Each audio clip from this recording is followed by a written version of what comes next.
Good morning. Let's talk surface area of triangular prisms. Not a lot different than surface area of a rectangular prism, just instead of a rectangle at the base, we have a triangle at the base, but otherwise, same idea. Gotta move some things on my desk here. So this is what a triangular prism looks like.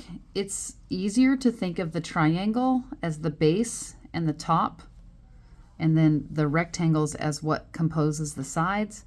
They're going to say they're both bases, and then these are the sides. So imagine folding this, and then this side would go right there, and this side would go right here. And that's how you would close your shape. So let's find the surface area of those. It's not too awful difficult. You just find the area of all the pieces and then add them up. So like here we have a 10 by 20. 10 times 20 is 200. Check, did that one. Here we have a 12 by 20. What do you think that is? 240?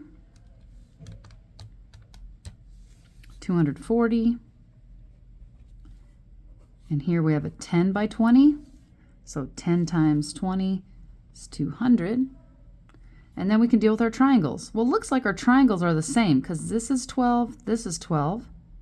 And our height is where the side opposite of your base, wherever you think your base is, would hit at 90 degrees. And that's marked with these little boxes. And they both say 8. So we have both of those. So we have 12 times 8, which is 48. Divide 2 is 24. Let me just double check.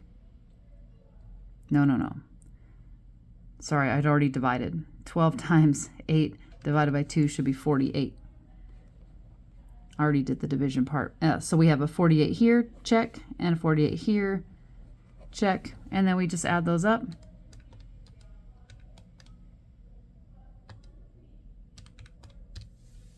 $736 centimeters squared.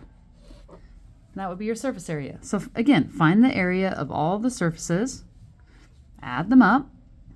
That's your surface area. Let's see if we can find a good one. Yeah, let's do this one. So sometimes you're just given the shape and you're like, well, it has two triangles and then these other rectangles, but I don't know what the size of all the stuff is. So draw the net for it. Let's say this is the height, 7.5. So let's just go in here and make a pretend 7.5.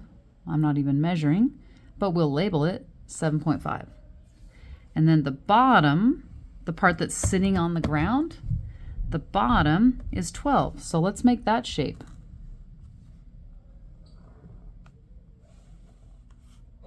And that's a 12. Okay. Now if this side were to be lied down right next to it, how tall is this piece? 3.5. So that's this right here. 3.5. Okay. Why is it same line as this? Because we pretend we cut it and just laid it down right next to it. Just laid it right there. Okay. And then this slanty top, if we cut this at all these seams and folded it out, it would lay out here. And how far would it lay out? Well, as long as it is, 12.5. And I'm not measuring, but I am labeling. Okay, then because we have the bottom here, and we know that's the bottom, if we were to cut this triangle right here, bloop, it would just fall right next to the bottom.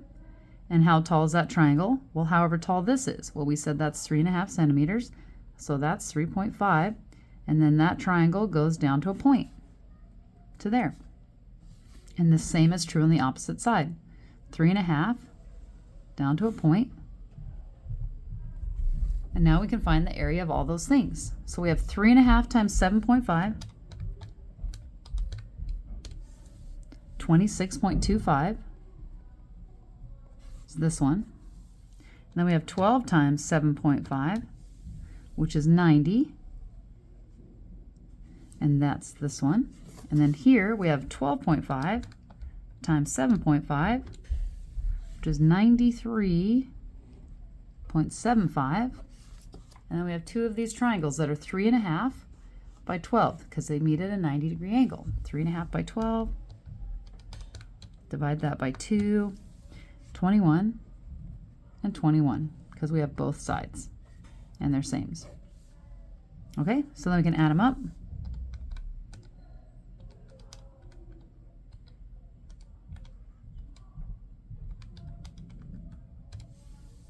$252.